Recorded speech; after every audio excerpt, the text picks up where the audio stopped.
Welcome back to my channel. ഒരു dragon fruit smoothie ആയാലോ?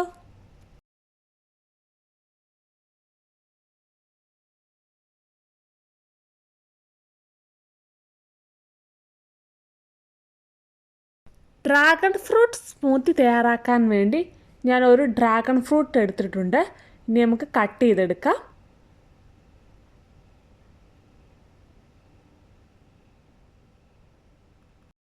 Dragon ഫ്രൂട്ടിൻ്റെ ഉൾഭാഗം വൈറ്റ് കളറിലുള്ള ഡ്രാഗൺ ഫ്രൂട്ടാണ് എടുത്തിരിക്കുന്നത്. ഇനി ഡ്രാഗൺ ഫ്രൂട്ട് വീഡിയോയിൽ കാണുന്ന പോലെ ചെറിയ ചെറിയ പീസുകളാക്കി കട്ട് ചെയ്തെടുക്കാം. ഇങ്ങനെ കട്ട് ചെയ്തെടുത്തിട്ട് പീൽ ചെയ്യണമെന്ന് നിർബന്ധമില്ല. ഫുള്ളായിട്ട് തന്നെ പീൽ ചെയ്തതിന് ശേഷം കട്ട് ചെയ്തെടുക്കാവുന്നതാണ്. വളരെ ഈസി ആയിട്ട് പീൽ ചെയ്തെടുക്കാൻ വേണ്ടിയാണ് ഞാൻ കട്ട് ചെയ്തതിന് ശേഷം പീൽ ചെയ്യുന്നത്.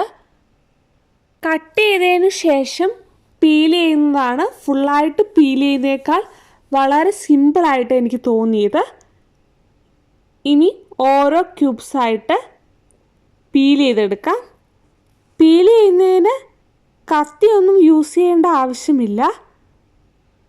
വളരെ നൈസായിട്ട് കൈകൊണ്ട് തന്നെ പീൽ ചെയ്തെടുക്കാവുന്നതാണ്. ഈ കാണുന്ന പോലെ തന്നെ തൊലി പീലായിട്ട് വരുന്നതായിരിക്കും.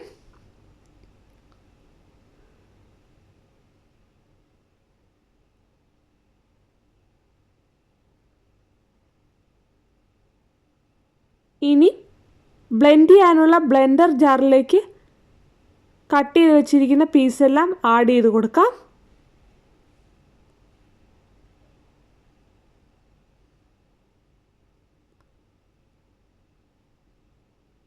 വളരെ സോഫ്റ്റ് ആയതുകൊണ്ട് ബിഗ് പീസായിട്ട് കട്ട് ചെയ്താലും പ്രശ്നമില്ല. ഇനി ആവശ്യത്തിനുള്ള മിൽക്ക് ഒഴിച്ചു കൊടുക്കാം.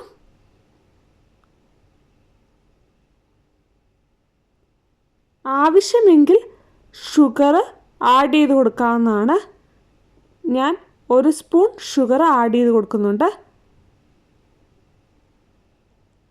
ഐസ് ക്യൂബ്സും വേണമെങ്കിൽ ആഡ് ചെയ്ത് കൊടുക്കാവുന്നതാണ്. ഇനി നന്നായിട്ട് ബ്ലെൻഡ് ചെയ്തെടുക്കാം.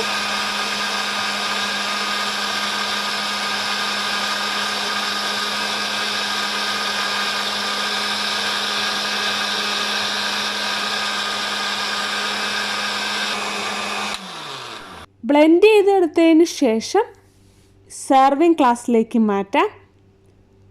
സീഡ് ഇഷ്ടമില്ലാത്തവർക്ക് അരിച്ചെടുത്ത് സ്മൂത്തി യൂസ് ചെയ്യാവുന്നതാണ്.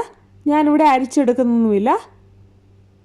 വളരെ ടേസ്റ്റി ആയിട്ടുള്ള ഡ്രാഗൺ ഫ്രൂട്ട് സ്മൂത്തി തയ്യാറായിട്ടുണ്ട്. എല്ലാവരും ട്രൈ ചെയ്ത് നോക്കുക. വീഡിയോ ഇഷ്ടമായാൽ ലൈക്ക് ചെയ്യാനും ഷെയർ ചെയ്യാനും കമൻറ്റ് ചെയ്യാനും സബ്സ്ക്രൈബ് ചെയ്യാനും മറക്കരുത്. മറ്റൊരു വീഡിയോയുമായി കാണുന്നവരേക്കും ബൈ.